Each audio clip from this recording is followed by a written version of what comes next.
At sa puntong ito, makakausap natin si DOH Assistant Secretary Dr. Eric Tayag. Dr. Tayag, good evening po. Good evening.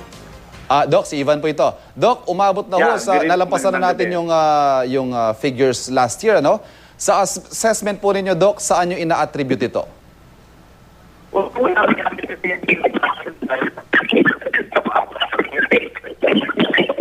Dr. Tayag, sir?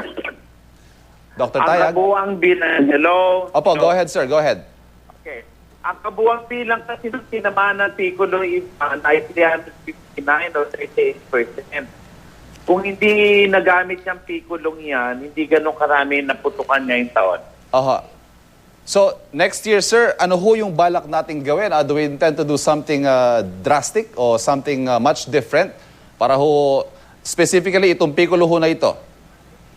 Opo. Kasi ang sinusulong po ng Department of Health, yung Just Watch, Do Not Pass, kung saan manunod na lang ng mga fireworks at saka huwag nang bawang gumamit ng mga pasabog na kung saan marami ang nadidisgrasya, napuputulan ng kamay.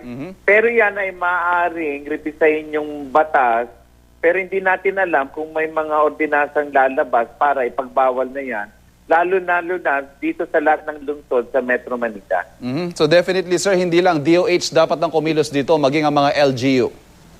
Opo. Sa amin manggagaling po yung mga datos na pwede nilang magamit at pag tinimpang po nila ang mga bagay-bagay tungkol sa paggamit po ng paputok, makakagawa sila ng ordinansa para nang sa ganon ay hindi na po maulit po ito kasi taon-taon na lang po ganito po. Aha.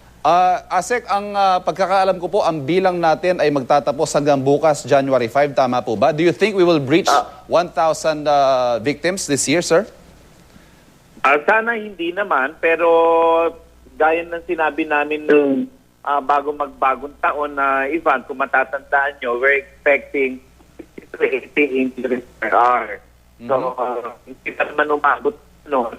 Sana hindi. Yung bagot magtatapos na bukas, Ivan, sa lunes na lahat sa isang press conference ng aming siguro ang kabuang tali po para sa South. Okay.